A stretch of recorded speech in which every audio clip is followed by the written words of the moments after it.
ለደንበኛው የሚሰጣቸው የተለየ ኦፈር አላችሁ? ለምሳሌ ካሳንቺስ አካባቢ ላይ በትንሹ ከ45 ካሬ ባለ አንድ መኝታ ጀምሮ እስከ 160 ካሬ የቤት አማራጭ አለ። የአከፋፈል ሁኔታ ምቹ የአከፋፈል ሁኔታ አላችሁ ወይ? ዲል ካደረጉ በኋላ ዋጋ ማስተካከያ እንደማይደረግ እርግጠኛ መሆን አለባቸው። አፓርትመንት ሲገዙ ምን አይነት ነገሮችን መጠንቀቅ አለባቸው? ካሳንቺስ ያለውን ሳይት እንደ ምሳሌነት ብንመለከት። እሺ፣ ሰላም ጤና ይስጥልኝ። እንዴት ዋልክ? እንዴት ዋልክ? መጀመሪያ እስኪ ራስህን በማስተዋወቅ እንጀምርና ከዛ ደግሞ ወደ መጣንበት ጉዳይ እናልፋለን። በመጀመሪያ እስኪ ራስህን አስተዋውቅ። እሺ፣ አመሰግናለሁ። ስሜ አስናቀ ሰለሞን እባላለሁ። የአያት ሪል ስቴት ከፍተኛ የሽያጭ ባለሙያ፣ በሲኤምሲ ዋና መስሪያ ቤት ደግሞ አሁን ላይ በሽያጭ ባለሙያነት እያገለገልኩ ነው የሚገኘው።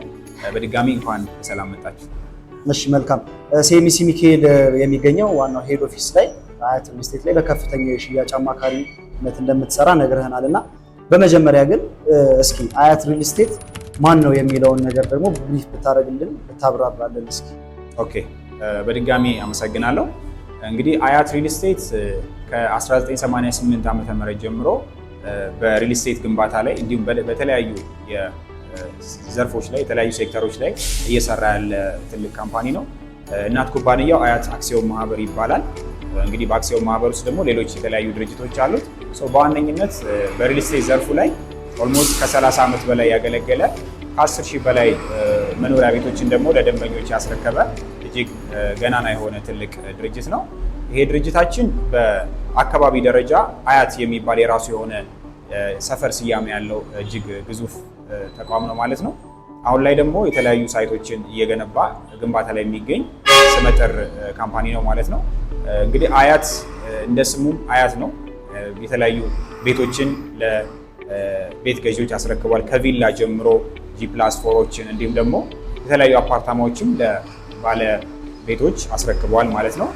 ከዛ በተጨማሪ ደግሞ አያት ሪል ስቴት አሁን ላይ የተለያዩ ፕሮጀክቶች ላይ እየተሰማራ ያለ በግብር ከፋይነቱም ደግሞ ከኢትዮጵያ ውስጥ ካሉ ትልልቅ ተቋማት መካከል አንዱ የሆነ ሀገር በቀል ተቋም ነው ማለት ነው። እሺ፣ መልካም።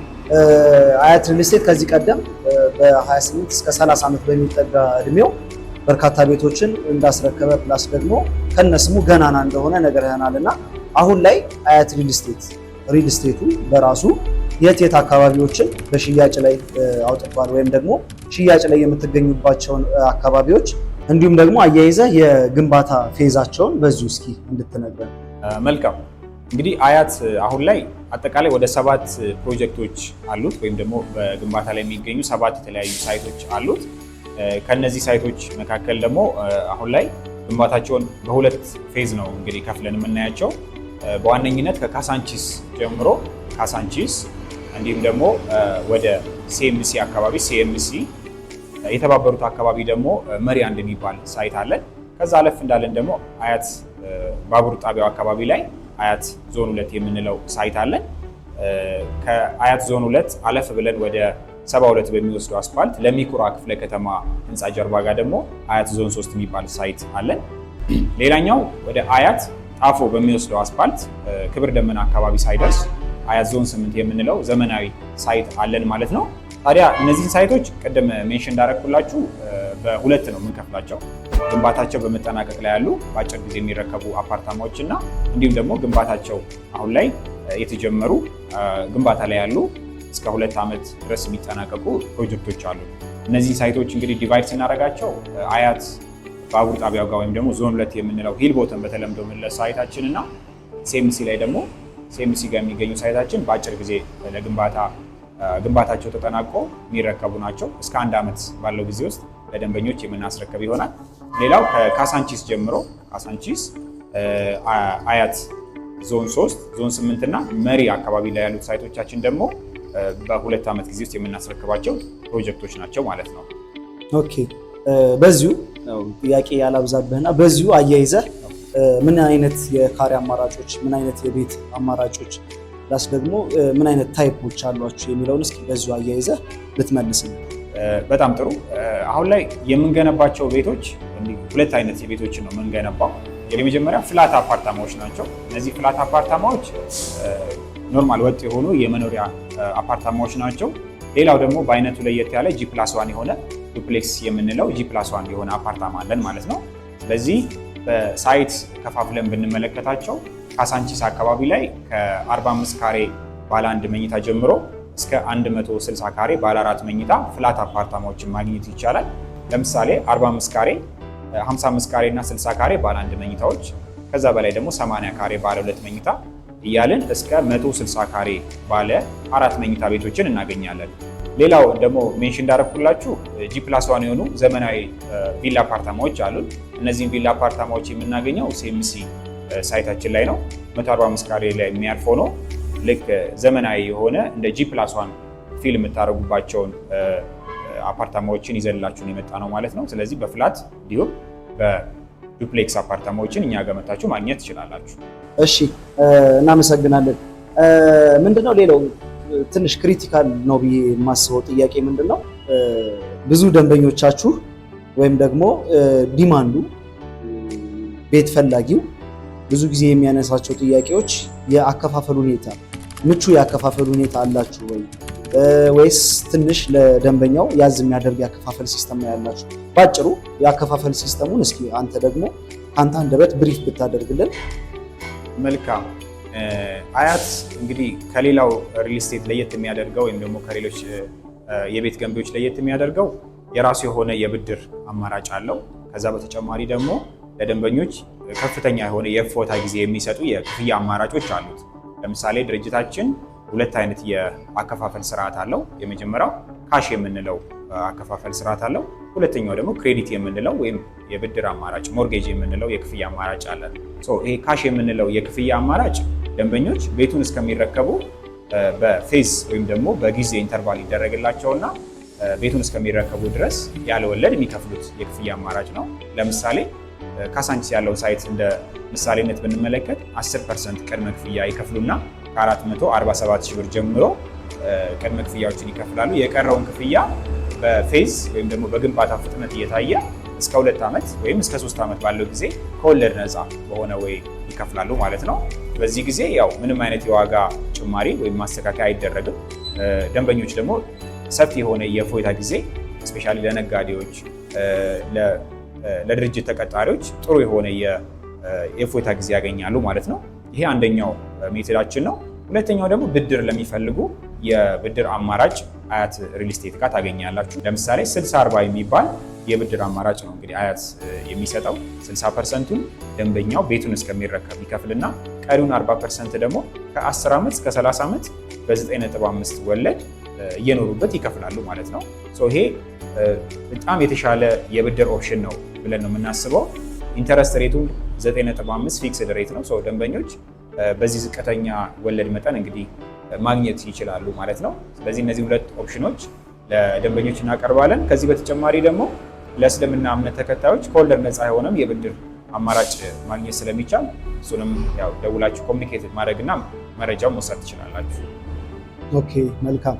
ሌላው ምናልባት አያት ሪል ስቴት በራሱ የሚሰጣቸው የቅናሽ አማራጮች እንዲሁም ደግሞ በአከፋፈል ቤዝድ የሆኑ ለደንበኛው የሚሰጣቸው የተለየ ኦፈር አላችሁ? አለን። በዚህ አጋጣሚ አሁን የመጣችሁበት ወይም ደግሞ ይህን ቪዲዮ የምታዩበት ሰዓት ሲዝናሊ የቅናሽ ሰዓታችን ነው። ለምሳሌ ደንበኞች እኛ አሁን ላይ ቅድመ ክፍያ እንዳልኳችሁ ከ10% ጀምሮ እስከ 25% እንደ ኮንስትራክሽኑ ሂደት ወይም ደግሞ እንዳለበት የኮንስትራክሽን ሂደት የምናስከፍል ነው የሚሆነው። ነገር ግን ደንበኞች ከ40% ጀምሮ ቅድመ ክፍያ ሲከፍሉ ከ8% እስከ 20% ልዩ የአጭር ጊዜ ቅናሾችን የምንሰጥ ነው የሚሆነው።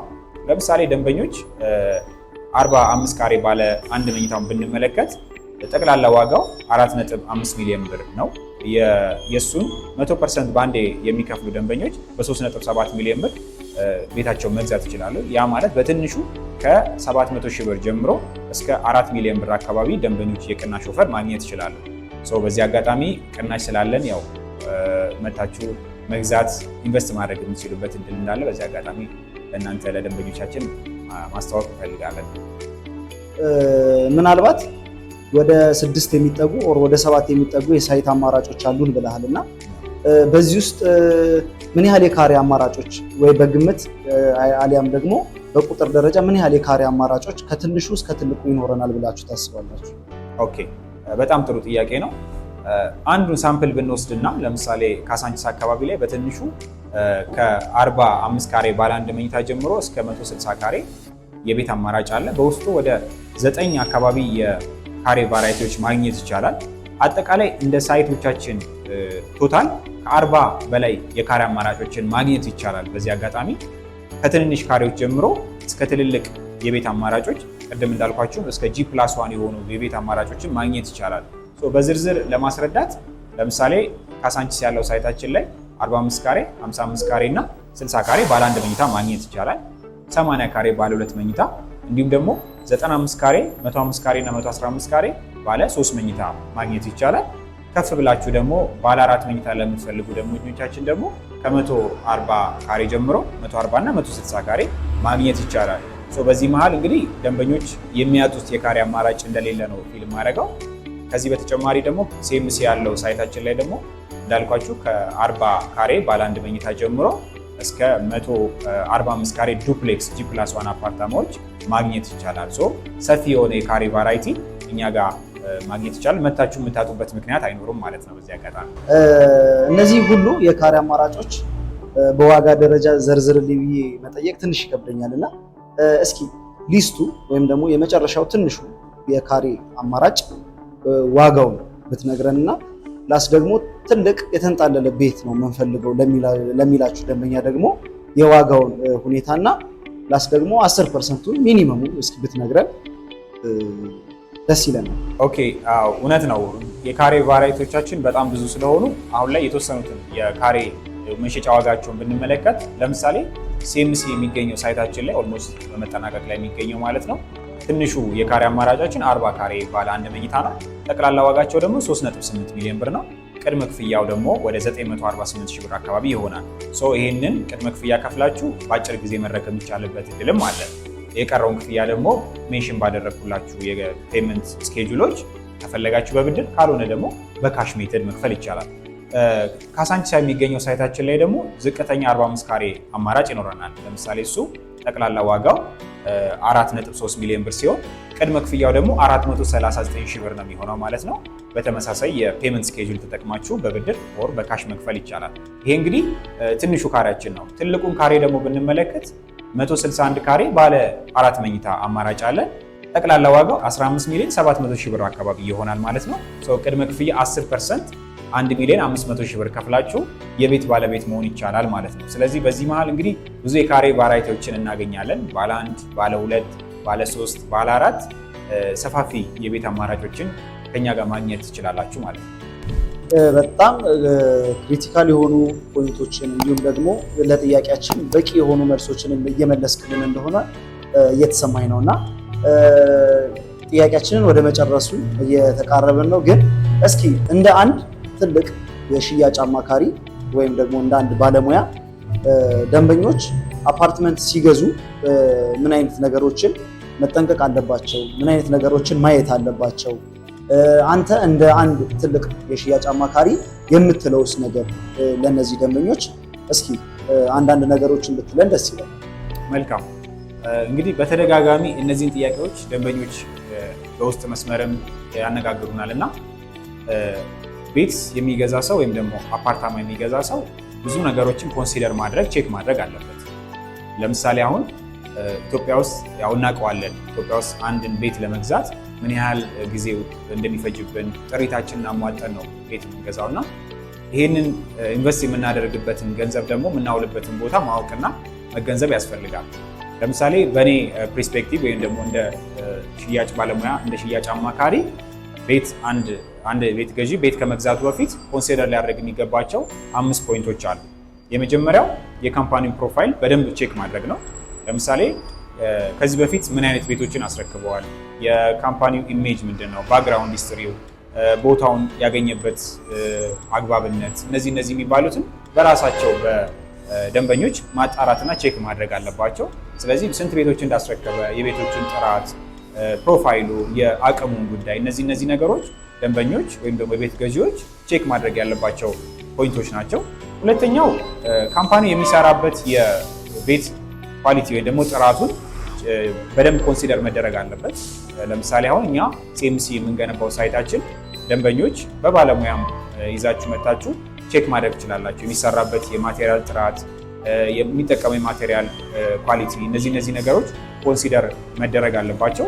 ሌላኛው ሶስተኛው ፖይንት ደግሞ እኔ መሰረታዊ ነው ብዬ የማስበው ካምፓኒዎች የሚሰጡትን ውል ወይም ደግሞ አግሪመንት ክሮስ ቼክ ማድረግና ይዘታቸው ምን እንደሆነ በደንብ ማረጋገጥ ያስፈልጋል። እንደ ምሳሌ እንዲሆናችሁ ካምፓኒዎች የሚሸጡበት ዋጋ በብር ነው ወይስ በዶላር ነው የሚለውን ቼክ ማድረግ። በኢትዮጵያ ብር ከሆነ አግሪመንታቸው ወይም ደግሞ ውላቸው የነዳጅ፣ የሲሚንቶ እንዲሁም ደግሞ የብረት ጭማሪዎች ኮንሲደር የሚያደርጉ ሊሆን አይገባም። ስለዚህ ደንበኞች ቤቱን ዲል ካደረጉ በኋላ ዋጋ ማስተካከያ እንደማይደረግ እርግጠኛ መሆን አለባቸው። በዶላር ከሆነ ደግሞ ብሔራዊ ባንክ ያስቀመጠውን ስኬል ተከትለው መጠቀም ያለባቸው ይሆናል ማለት ነው። ሌላኛው ኮንሲደር ማድረግ ያለባቸው ቤቱ ያረፈበት ኤሪያ ምን ያህል ነው የሚለው።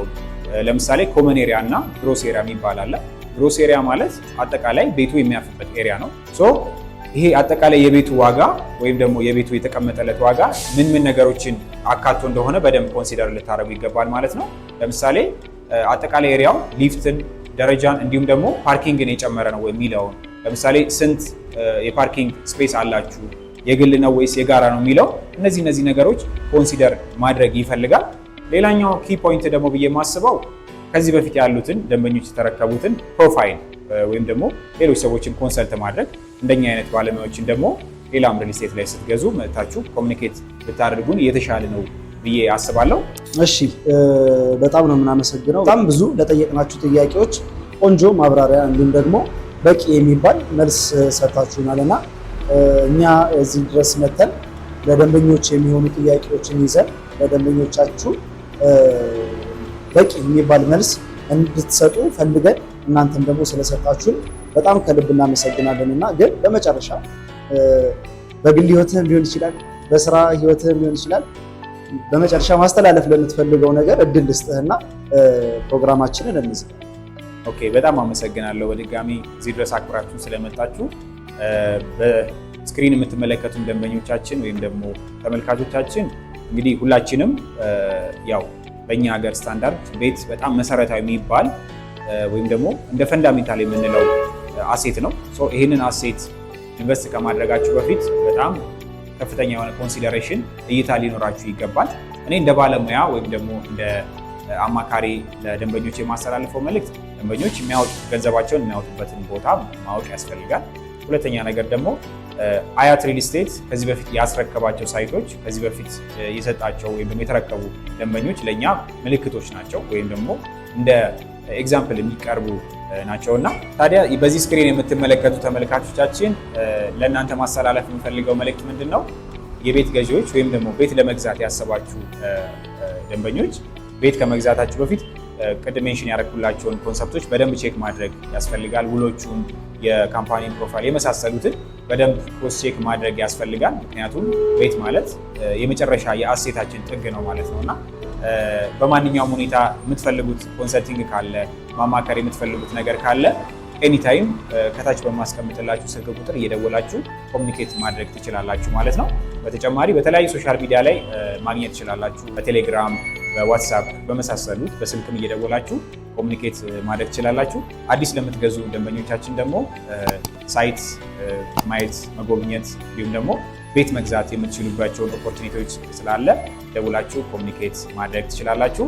እንግዲህ ሀገራችንን ሰላም ያድርግልን። መልካም ጊዜ ይሆንላችሁ። አመሰግናለሁ። እዚህ ድረስ መጣችሁ ስላከበራችሁን።